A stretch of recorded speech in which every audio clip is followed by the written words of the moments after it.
প্রয়োজনে আমরা জুলাই তৈরি করব, কিন্তু ফ্যাসিবাদ বাংলাদেশে মেনে নেব না, অবিচার মেনে নিব না, দুর্নীতি আমরা মেনে নিব না। আমাদের জিহাদ আপনাদের বিরুদ্ধে না, দুর্নীতির বিরুদ্ধে। আমাদের সংগ্রাম আপনাদের বিরুদ্ধে না, কিন্তু অব্যবস্থাপনার বিরুদ্ধে। আপনারা প্রশাসনিক স্বৈরাচার কায়েম করেছেন, এই স্বৈরাচার মুক্ত স্বাস্থ্য খাত আপনাদেরকে নিশ্চিত করতে হবে।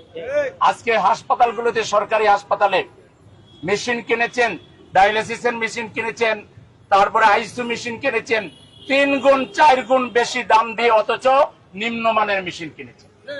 বাবা, দুর্নীতি করা ছাড়া কি আপনাদের পেট ভরে না? আজকে সরকার কর্তৃক বরাদ্দকৃত জীবন বাঁচানোর যে ঔষধগুলো, সেই আগের মতো সিন্ডিকেটের মাধ্যমে এগুলো ফার্মেসিতে পাওয়া যায়। জনগণ আপনাদের সরকারের দেওয়া ঔষধ কিন্তু পায় না। আপনারা এক্সরে মেশিন, তারপরে এমআরআই সহ সিটি স্ক্যান, এই মেশিনগুলো নষ্ট করে রেখে দেন, বাইরের হসপিটালে গিয়ে অনেক টাকা দিয়ে আমাদেরকে চিকিৎসা নিতে হবে। তাইলে আওয়ামী আমল আর এই আমলের মধ্যে পার্থক্য কোথায়? আপনারা এই উদ্দেশ্য প্রণোদিত রাজনৈতিক প্রতিহিংসাবশত যে বদলিগুলো করছেন, এই পর্যন্ত যা বদলি করেছেন এগুলো ফেরত নিয়ে আসেন জায়গা মতো।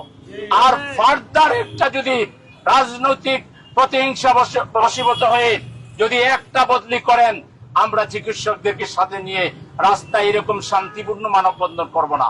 তখন আমরা একটা বিগরাস প্রতিবাদ শুরু করব, এবং আপনারা সেই তখন বাধ্য হবেন আপনাদের এই যে দুর্নীতি এবং আপনাদের এই যে বদলি বাণিজ্য, এই যে মানুষ যাতে তারা সাহসী কথা বলতে না পারে, মানুষ যাতে নীরবে আপনাদেরকে মেনে নেয়, এই জন্য সাহসীদেরকে আপনারা ঢাকা থেকে সরাই দিতে চান। আপনারা পেরিফেরিতে পাঠাচ্ছেন, ওগুলো কি বাংলাদেশের বাইরে? ওখান থেকে যেখানে পাঠাচ্ছেন সেখান থেকে মুভমেন্ট শুরু হবে, এবং মুভমেন্ট সারা বাংলাদেশ থেকে একত্রিত করে ঢাকায় আমরা বড় ধরনের আন্দোলন করতে বাধ্য হব।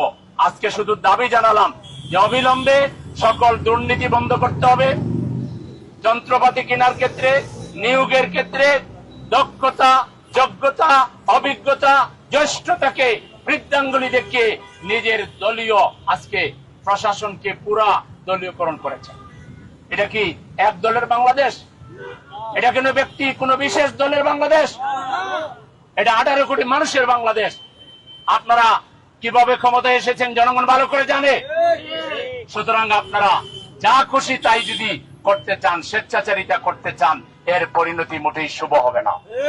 এজন্য আমরা অবিলম্বে সকল ধরনের দুর্নীতি বন্ধ করে, বদলি সিন্ডিকেট বন্ধ করে, আপনারা ন্যায্যতার ভিত্তিতে, ইনসাফের ভিত্তিতে আমরা এমন একটা ঢাকা চাই যে ঢাকা হবে ইনসাফের ঢাকা।